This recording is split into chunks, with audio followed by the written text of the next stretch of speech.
जय जय श्री राम भक्तों। प्रभु से विनती करता हूँ कि आप सभी लोग सुखमय और मंगलमय जीवन व्यतीत कर रहे हों। आज हम आपको पंचोपचार विधि से पूजन करने की क्रिया को बताएंगे, जो कि हर व्यक्ति जानना चाह रहा है हमसे कि पंचोपचार विधि से पूजन किस प्रकार होता है।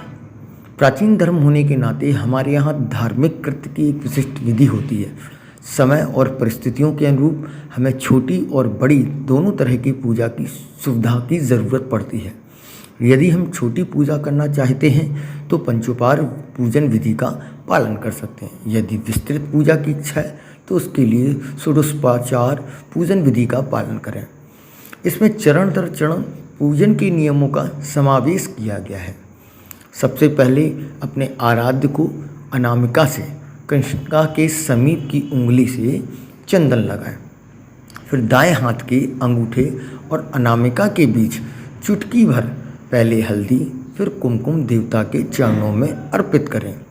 देवता को कागज, प्लास्टिक आदि के कृत्रिम और सजावटी फूल न चढ़ाएं। ताजे और सात्विक पुष्प चढ़ाएं। देवता को चढ़ाए जाने वाले पत्र पुष्प न सूंघें। देवता को पुष्प चढ़ाने से पूर्व पत्र चढ़ाएं। विशिष्ट देवता को उनका तत्व अधिक मात्रा में आकर्षित करने वाला विशिष्ट पत्र पुष्प चढ़ाएं। उदाहरण के लिए शिव जी को बिलपत्र तथा श्री गणेश को दूर्वा और लाल पुष्प देवता के सिर पर न चढ़ाकर उनके चरणों में समर्पित करें। डंठल देवता की ओर और एवं पंखुड़ियाँ पुष्पदल अपनी ओर करके पुष्प अर्पित करें। तीसरी चीज़ है देवता को धूप दिखाना। अब देवता को आप धूप किस प्रकार से दिखा सकते हैं? धूप या अगरबत्ती दिखाना। देवता को धूप दिखाते समय उसे हाथ से ना फैलाएं। धूप दिखाने के बाद विशिष्ट देवता का तत्व अधिक मात्रा में आकर्षित करने हेतु विशिष्ट सुगंध की अगरबत्तियों से उनकी आरती उतारें। उदाहरण के लिए शिव जी को हीना से तथा श्री लक्ष्मी की गुलाब से धूप दिखाते समय तथा अगरबत्ती घुमाते समय बाएं हाथ से घंटी बजाएं। चौथा चरण है देवता की दीप आरती करना।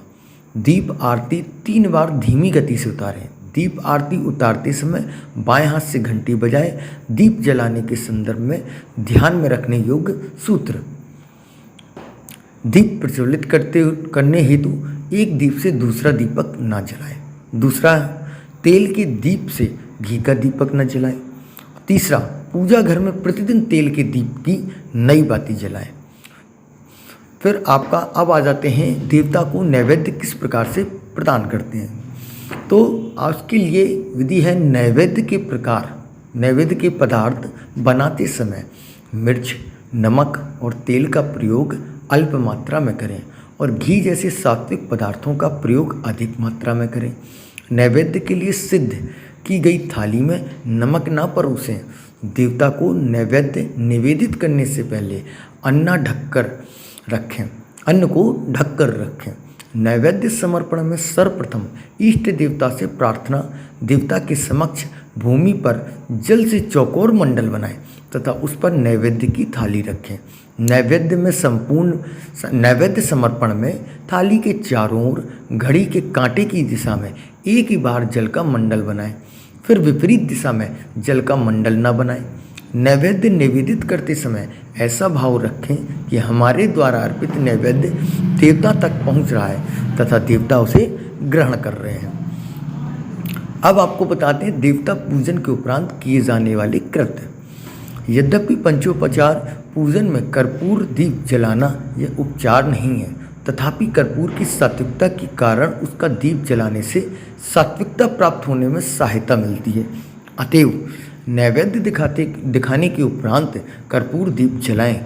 शंखनाद कर देवता की भावपूर्वक आरती करें। आरती ग्रहण कर उपरांत नाक के मूल पर आज्ञा चक्र पर विभूति लगाएं और 3 बार तीर्थ प्राशन करें। अंत में प्रसाद ग्रहण करें तथा उसके उपरांत हाथ धोएं।